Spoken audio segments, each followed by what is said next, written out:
Tonight, eyes down following the motorway map reader.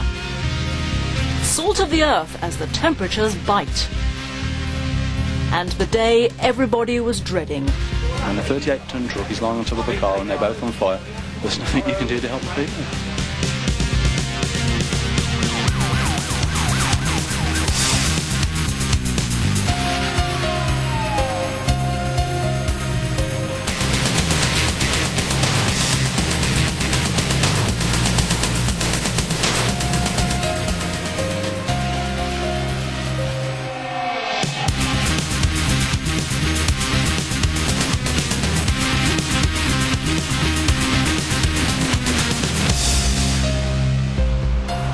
On the prowl, and the video car has a target. Oh, did you see him? He's got a map on his steering wheel. Which one? The Peugeot, right behind his lane 2. Quick, get your camera on. The Peugeot driver must be lost.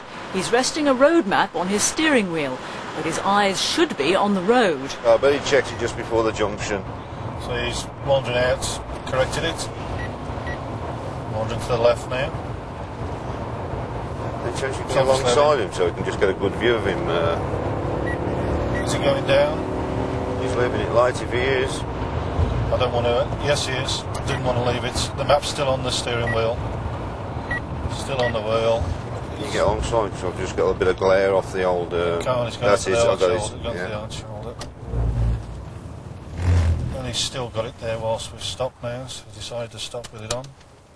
If you want to have a kind of word with him, and you might be able to point him in the right direction. I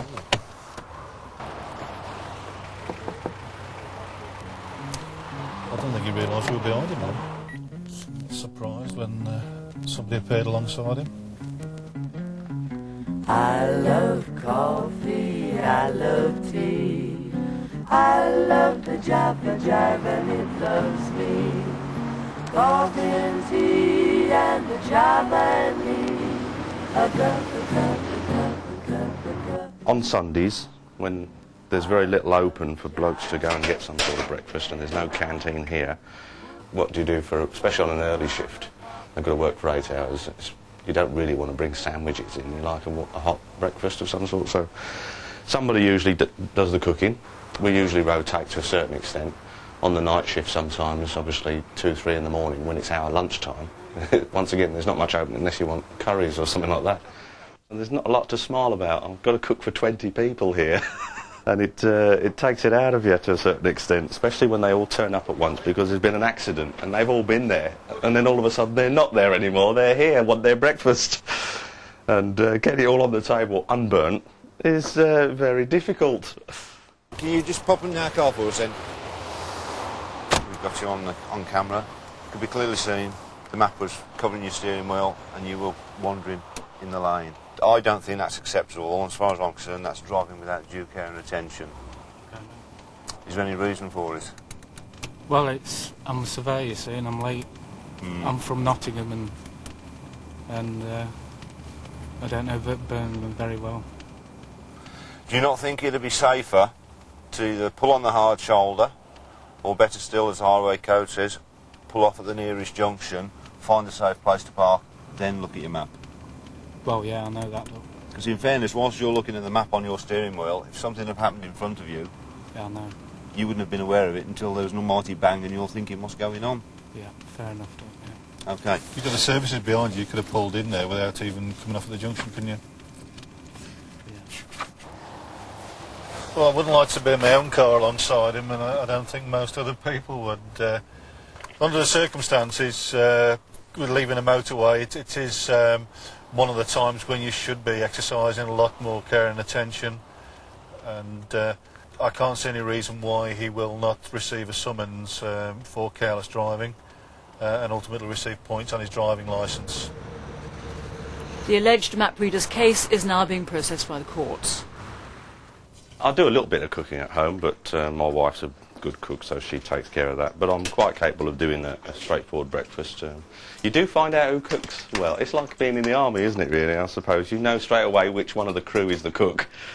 It is a unit. We work together as a group of blokes, day in and day out, especially when you spend 8 hours in the same vehicle with somebody all day long. And at the end of the day, in real terms, you can depend on somebody totally. I mean, your life can depend on what they do or don't do sometimes. Yeah, no battery. Make a switch it off. You don't really need to do it. You need to call it, wouldn't you? Yeah. Where's your Rocco? Me. Ready? Spilling the tea. I'm sure I wouldn't probably do it if I hated them all to death, you know. I mean, last thing you'd want to do is cook their breakfast. Or if you did, you wouldn't do a very good job of it, would you? Does anybody want extra sausage or anything? Yes, please. Yes, please. I haven't had any complaints yet. Nobody's brought any back. The number from 1 to 17 on the front.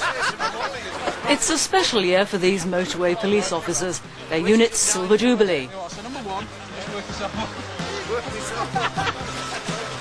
Just a stop up. All I want is a photo in my wallet, a small remembrance of something more solid. All I want is a picture of you. Steve, I can't see you. Picture this, a day in December. That's me. Picture this, freezing cold weather. You got time on your hands, on your feet, on your skin. Oh yeah! It's a case of police, camera, action.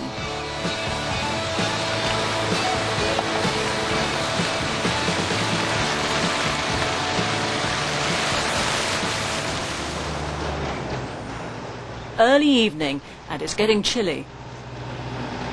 We had a forecast of rain during the day with clearing skies overnight, falling to zero at around about 10 p.m.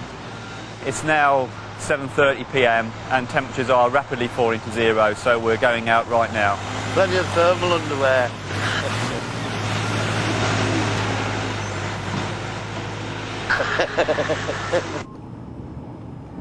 The gritter teams work from special forecasts provided by thermometers built into the motorway itself.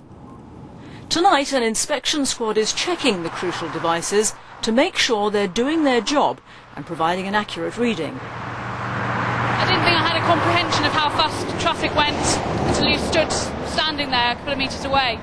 It's whizzing past your head. Especially, I'm one of the smaller people who do the work, and I have a tendency to be blown over by lorries as they go past. I tend to end up on my back. I have been blown over a few times. Luckily, you blow the right way. You never blow into the traffic.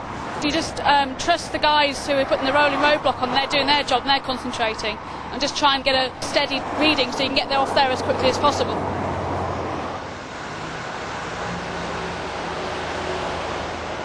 There's about 9,000 tonnes left in here now, about £250,000 worth of salt. We buy it in summer when it's cheap and it runs out around £26 a tonne then. The cost of sending out the gritters on just one freezing night in the Midlands runs close to £50,000. The salt they carry is mined in the north of England and specially prepared for the motorway. Although it plays a life-saving role, few drivers like the grit hitting their car, and even those who work with it treat it with care. It comes out at a fair old speed, yeah. You know, soon if you got it in your eye, you'd know about it.